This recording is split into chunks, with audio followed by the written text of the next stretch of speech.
Hello, welcome back to the channel HardReset.Info, and today I will show you how to log out from your Gmail on your iPhone.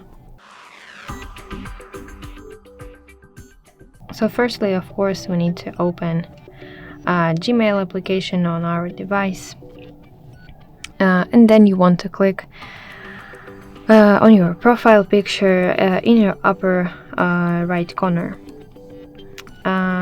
And here you can see the line Manage Accounts on this device.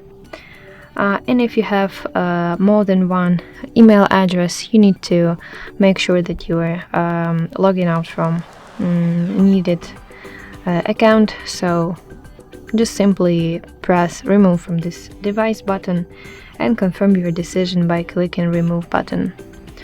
So now you can see that my email address has been removed from this device.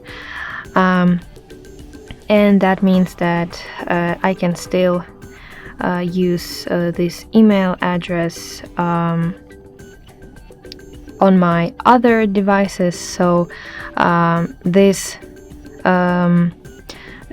move doesn't delete the account itself. So that's basically it. I hope you find this video helpful, and if so, please leave your thumbs up and don't forget to subscribe to our channel. See you later. Bye bye.